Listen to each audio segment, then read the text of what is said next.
What if I told you that one of your favorite childhood cartoons wasn't really made for kids, and that buried inside all those colorful gadgets, slapstick jokes, and Dee Dee's chaos, there's a shadowy, almost unsettling truth about the way it was written, produced, and ultimately shut down? You're probably thinking, no way, it's just Dexter's laboratory. How dark could it be? Because nothing says wholesome family entertainment like a prepubescent boy conducting secret experiments in his basement while his parents remain blissfully unaware.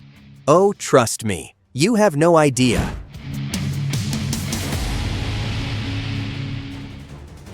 Let's rewind to 1996. Cartoon Network was still young, still finding its voice. This was before the endless reboots, before streaming, before algorithms told us what to watch. Back when TV executives actually had to guess what kids wanted instead of harvesting their data. What a concept! Dexter's Laboratory wasn't just another cartoon. It was the cartoon that put Cartoon Network on the map. A boy genius with a secret lab hidden behind his bedroom bookcase. His experiments? Mind-blowing. His rivalries? Intense. His sister Dee Dee? The perfect, unpredictable foil. It was weird. It was smart. It was unlike anything else on TV. What does this button do?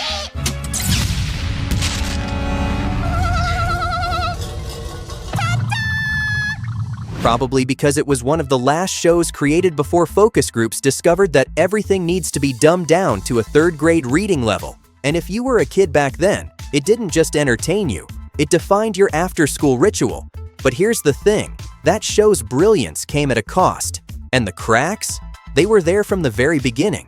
Before Dexter's Lab, most kids' shows were either toy commercials in disguise or recycled slapstick formulas. Dexter's Lab broke the rules. Imagine that, a show that prioritized storytelling over selling plastic figurines. Revolutionary stuff. It used sharp, angular art instead of soft, rounded characters. It wasn't afraid to throw in scientific jargon or parody pop culture that kids might not even understand yet. And the humor?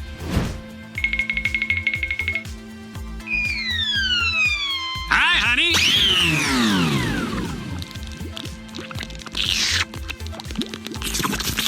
Some of it sailed way over our heads as children, but watching it now, you realize certain jokes weren't exactly Saturday morning safe. Turns out the writers were having way more fun than we realized, probably because they assumed we'd all be in therapy by the time we got the jokes. Ground weight ratio. What city in France would the trains collide? Does anyone have any ideas on this one? Dexter. Omelette de fromage? That edge, mixed with Genndy Tartakovsky's bold cinematic storytelling, made it stand out. But it also put the show in the crosshairs of network executives who weren't always comfortable with just how far it pushed things. Here's what most people don't realize. Dexter's Lab wasn't just a funny kids' cartoon. It was a masterclass in animation craft.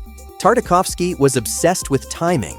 He'd stretch a silent stare for 5 beats longer than most directors dared, just to make the punchline hit harder, because apparently, making children uncomfortable with awkward pauses was considered high art in the 90s.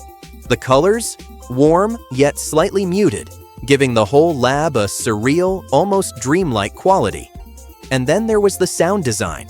That iconic door whoosh, the hum of Dexter's machines, the deliberate absence of background music in certain scenes to create an eerie, almost uncomfortable tension.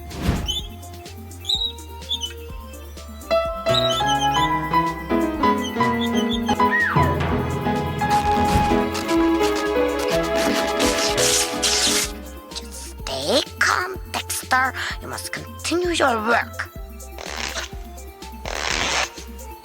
This was artistry disguised as after-school entertainment, or as network executives called it, expensive. But here's where things start to get strange.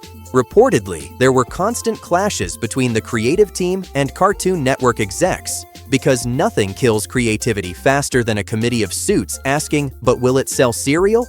Certain episodes were altered, cut down, or shelved entirely, not because they were bad, but because they were too good. One infamous example, an episode nicknamed Rude Removal. If you know, you know, and if you don't, congratulations on having responsible parents who actually monitored your media consumption. If you don't, let's just say it featured Dexter accidentally creating potty-mouthed clones of themselves. The swearing was censored with bleeps, but it was still too much for 1990s TV standards. The episode never aired on television during the show's original run. It became this underground legend among fans, passed around as grainy VHS recordings until Cartoon Network finally released it online years later, almost as if they knew they couldn't hide it forever. And that wasn't the only case, because apparently, cartoon characters saying bad words was more controversial than cartoon characters regularly engaging in potentially lethal scientific experiments. Some storylines reportedly hinted at themes the network found too adult for their young audience. Even subtle background jokes got flagged. Imagine being a creative pouring months into a story only to have it buried because it might upset advertisers. By the late 90s, the pace was brutal. The team was pumping out episodes at lightning speed, and Tartakovsky himself was juggling other projects like Samurai Jack. Burnout wasn't just likely, it was inevitable. Turns out that creating groundbreaking animation while fighting network executives is exhausting. Who could have predicted that? Animators have described the atmosphere as a mix of excitement and exhaustion. Deadlines loomed constantly, brilliant ideas were sometimes scrapped overnight, and the joy of creation started to fade into the grind of production. By the time the original run ended in 1998, many of the core creatives had already moved on, some to other groundbreaking shows, others to escape the burnout entirely. Because nothing says successful show like all your talent fleeing to other projects. And yet, Dexter's Lab wasn't done. Not yet. Because here's the twist. In 2001, the show came back. But something was different. The art style shifted, the pacing changed, the humor felt broader, less sharp. Some fans embraced it, but many noticed that the magic of those early seasons just wasn't there anymore. So what happened? Why did a show that defined a generation lose its spark? Spoiler alert. Corporate interference strikes again. It's like watching the same movie over and over, except it's real life and somehow more depressing. And was the revival really a second chance, or just a final cash grab? In part 2, we'll dig into the politics, the quiet internal battles, and the one final creative decision that changed Dexter's Lab forever. Because once you know, you'll never look at this cartoon the same way again. When Dexter's Laboratory returned in 2001, fans were thrilled. At first, the commercials promised more Dexter, more Dee Dee, more madness. But the moment that first revival episode aired, something felt off. It was like watching your favorite band's reunion tour. Technically the same people, but somehow missing the magic and charging twice as much. The animation was cleaner, but also flatter. The color palette was brighter, almost too bright. The sharp cinematic edge of the early seasons was replaced with a more generic Saturday morning look. And the humor? Broader, safer. It leaned into slapstick more than the sly, layered jokes that made the original so clever. It wasn't bad, it just wasn't the same. Kind of like when your favorite restaurant changes ownership and technically serves the same menu, but everything tastes like disappointment. The difference wasn't a mystery. Genndy Tartakovsky, the mind behind the original, wasn't directing anymore. He had moved on to develop Samurai Jack and other projects. In his absence, Cartoon Network brought in a new team, and with them came a new mandate: make the show more accessible for a younger audience and easier to market, because the original was apparently too sophisticated for children. You know, the same kids who were mastering Nintendo games with 47 button combinations. Reportedly, network executives pushed for changes to appeal to advertisers. More visual gags, fewer subtle cultural references, and less of the slower, tension-building storytelling Tartakovsky loved. It's the classic story. When art meets corporate control, something has to give. And spoiler alert, it's never the corporate profits that take the hit. Even in its early run, Dexter's Lab had to dance around network censorship. But the revival took it a step further. Certain gray area jokes were stripped entirely. Background signs that once carried hidden puns or sly cultural nods were replaced with plain, safe text. Any whiff of controversial themes was gone. Because apparently, the real danger to children isn't endless commercials for sugary cereals. It's clever wordplay. Take the episode Jeepers Creepers, Where is Peepers? From the original run. a darkly funny parody of monster hunting tropes.